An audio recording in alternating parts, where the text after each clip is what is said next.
prosedur praktikum modul gangguan sistem respirasi.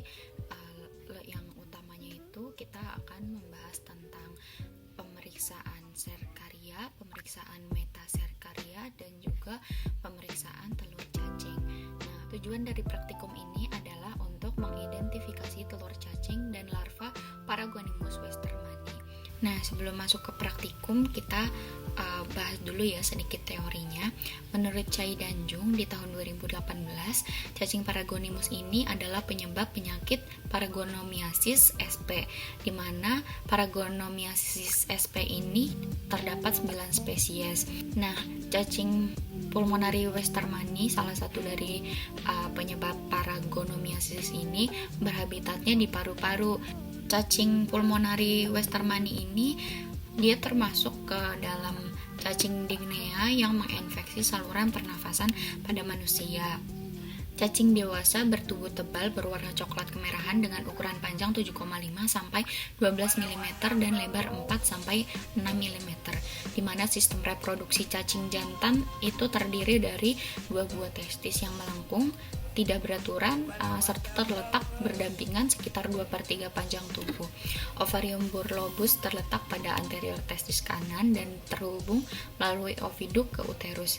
Bagaimana cacing ini dapat menginfeksi manusia? Biasanya manusia terinfeksi itu karena dia memakan krustasea air mentah yang biasanya berupa dengan daging-daging mentah seperti salmon yang ada di sushi, atau dimasaknya belum terlalu matang. Metaserkaria berada di usus halus dan sebagian besarnya itu menembus dinding usus. Cacing yang baru saja menjadi dewasa tetap ada di usus halus, namun beberapa hari sebelum memasuki kolom, lalu dia akan melintasi diafragma dan pleura, lalu memasuki jaringan peribronchiolar di paru-paru. Lalu cacing terkapsulasi berpasangan oleh jaringan ikat inang dan akhirnya berkembang. Nah, pematangannya itu terjadi 8-12 minggu. Selama migrasi, cacing dewasa muda itu akan bisa menginfeksi organ lain sehingga menghasilkan lesi ektopik dan mati karena reaksi inang. Nah, parasit ini akan timbul gejala utama yang menyebabkan gejala utama seperti sesak napas, batuk atau batuk darah, bahkan batuk berdahak kecoklatan. Gejala ini yang biasa dinamai dengan tuberkulosis. Sekarang kita masuk ke prosedur praktikumnya. Yang pertama, ada yang kita butuhkan adalah alat dan bahan, di mana alat yang kita butuhkan adalah mortar, cawan Petri, mikroskop stereo, mikroskop binokuler, kaca preparat, pinset, gelas kimia, mesh stainless, dan centrifuge. Untuk bahannya kita membutuhkan seputum atau dahak, feses, keong air tawar, kepiting air tawar, aquades, natrium hidroksida, dan formalin sebesar 10%. Lalu langsung saja kita masuk ke praktikum pemeriksaan serkaria, di mana metode untuk menemukan serkaria pulmonari westermani pada keong air tawar menggunakan teknik crushing. Tahapannya itu kita meletakkan keong pada cawan Petri, lalu cangkang keongnya itu kita hancurkan secara perlahan menggunakan si mortar. Lalu keong yang sudah hancur akan ditetesi aquades, kemudian kita periksa menggunakan mikroskop stereo untuk mengetahui keberadaan si cacing serkaria. Nah, itu untuk pemeriksaan cacing serkaria. Lalu selanjutnya adalah pemeriksaan metaserkaria. Pertama yang kita lakukan adalah kita secara manual keluarin cangkang keras dari kepiting, lalu melepas insang.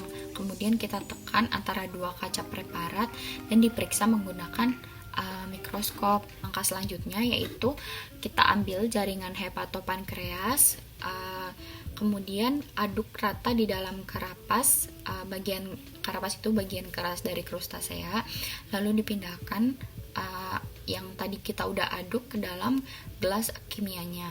Lalu kita tambahkan aquades, kemudian kita biarkan mengendap selama 5 menit. Lalu supernatan kita tuangkan. Pencucian sedimentasi ini diulangi sampai cairan supernatannya itu dipindahkan melalui saringan stainless mesh ke dalam gelas kimia. Proses ini dilakukan sampai supernatan menjadi jernih dan sedimen diperiksa menggunakan mikroskop. Lalu selanjutnya ada pemeriksaan telur cacing. Untuk pemeriksaan telur cacing kita menggunakan sputum, di mana sputumnya itu harus diperoleh dari saluran pernapasan bagian bawah, bukan sampel yang sebagian besarnya itu air liur. Nah, untuk pengambilan spesimen ini dilakukannya harus di pagi hari.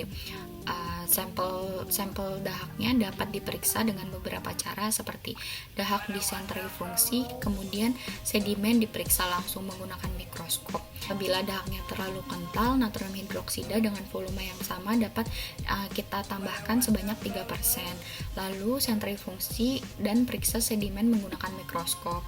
Lalu